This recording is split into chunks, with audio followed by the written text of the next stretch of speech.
Isang napakasayang pagsalubungan natin sa bagong taon mga mare ngayong 2026. At napakadami nga nangyari sa buong isang taon. Apakabilis lang din talaga dumaan ng isang taon. Susunod nga, ilang tulog na nga lang aantay naman nga natin ang 2027 o diba? Kaya eto't pinagpatuloy na nga lang din namin yung ginagawa namin mga mare. At pagkatapos naman nga dito ay nasikaso ko na nga rin yung mga prutas. Sobrang abala ko nga ngayong taon. Nakalimutan ko na nga rin mga mare ilagay nga dito yung mga isinulat nga natin. At eto nga't nakalimutan ko pala ipasuot nga ito kay Gael, kaya naman nga ngayon ko pinasuot. Naantok pa nga siya niyan mga mare, pero nung nilaro ng tatay niya, abay ang sigla-sigla nga. At eto nga yung munting handa nga natin at napakasarap nga niyan. Sabi ko nga mas maganda rin pala nagluluto nga tayo mga mare, kasi pwedeng-pwede pa nga siya sa kinabukasan. Ayan nga, inhanda ko na nga siya dito sa lamesa. Kako pagkatapos namin mag-picture ay makakain na nga rin kami ng sabay-sabay. Etong pork belly nga natin ay muntik nang masunog. Ito rin kasi ang unang beses nga natin nakapagluto nito, kaya hindi rin talaga namin alam kung tama nga yung ginawa nga namin. Katapos nga nun, ipinaasikaso ko na nga rin kay Kuya Mark para mailagay na nga rin dito sa may gitna. Hinahanap nga nila mga mare yung ulo, abay nasaan nga daw. Abay nung napapanood ko nga to ngayong araw ay talaga naman natatakam nga ako at hinahanap ko nga kung nasaan na nga ito. Iba kasi talaga dito ay ubos na nga siya mga mare. Pero gusto ko lang din talaga magpasalamat nga kay Lord at kumpleto nga tayo ngayong taon.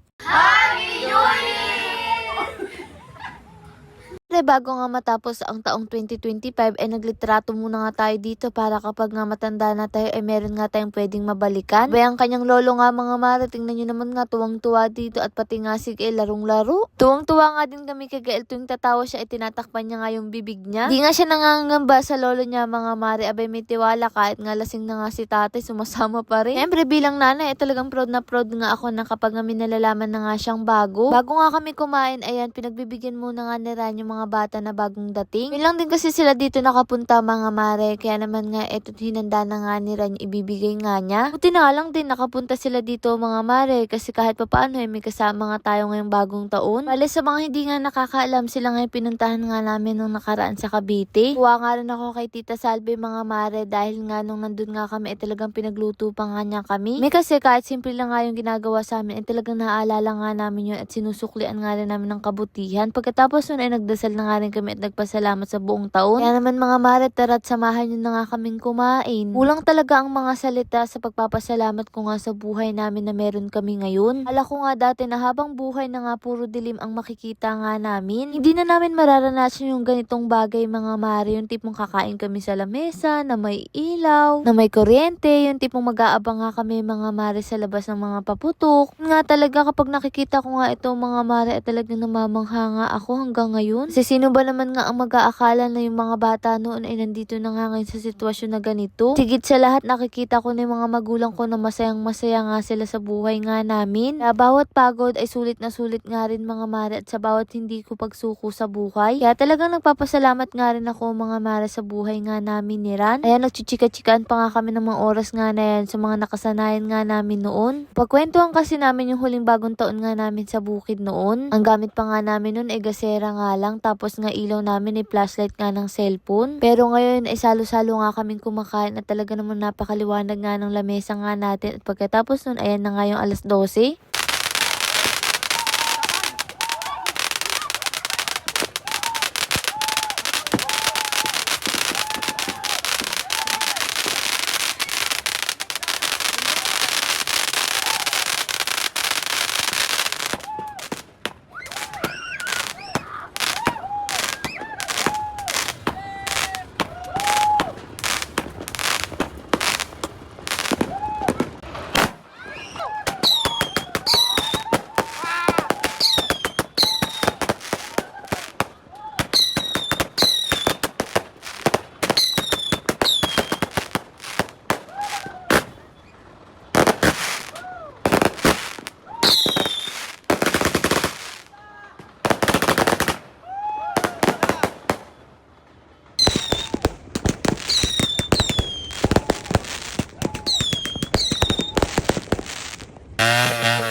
ba mga mare, hindi naman nga halatang tuwang-tuwa nga kami dyan, pero ayun nga si tate sinisermonan ko paano ba naman lumalapit at natatakot nga akong kumapano siya. Pero ayun nga natutuwa naman nga ako, parang nga siyang bata mga mare na tuwang-tuwa nga sa paputok, pero kung hindi nakainom yan ay takot na takot yan. Sa totoo lang matatakotin nga si tate dahil nga nakainom, kaya naman game na game nga siya at pag sayaw-sayaw pa nga siyang nalalaman dyan. Di na nga nakasama si mama at si Gael dahil nga hindi nga sila pwede sa usok, baka mapano pa nga sila dahil mahina yung mga baga. At etot may pagkaway-kaway pa nga din ako ditong nalalaman habang nagpapaputok nga sila dito banda nga sa atin. Sarap lang din kasi manood ng mga ganito mga mare dahil minsan nga lang to sa isang taon. Lord, maraming salamat sa lahat ng blessing nitong 2025 at salamat din sa inyo mga mare. Paano ba yan? Bukas na lang ulit! Ang ating MC Bester Barley mura na masarap pa dahil may pineapple extract, hindi mapait at hindi lasang damo. Ang sweetener nito ay cocoa sugar kaya natural at friendly sa katawan. Ang barley natin ay gawa sa natural ingredients at gentle for daily use. Marami rin itong healthy support tulad ng pag-support sa natural defense ng katawan, tulong sa healthy digestion at pag-promote ng magandang metabolism. Kapag stress tayo, malaking tulong ang nutrients ng barley para mapanatili ang glow at freshness ng katawan. Diba ano ang kaganda sa MC Bester Barley natin? Marami tayong pagpipili ang flavor. Meron tayong barley juice at sa mahilig nga sa mga dark choco at sa mga coffee lover ay meron nga rin tayong kape. Pero sa mga taong mahilig nga sa mga pure barley ay meron nga din tayo. O diba? Ang tanong, magkano nga ba ang ating barley? Ang ating dark choco ay 1,000 4 boxes na nga siya at 10 na ang laman. Ang coffee barley ay ganun nga din mga mare. Barley juice at pure barley naman 3 boxes nga rin siya sa halagang 1,000. Free shipping, cash on delivery na nga rin siya nationwide. Pero kapag 1 box naman nga mga mare ng kape ay 350. Nun din ang dark choco. Pag barley juice naman ay 500 isang box, ganun din ang pure barley. Ilalagay ko na nga lang sa comment section kung saan kayo pwedeng bumili.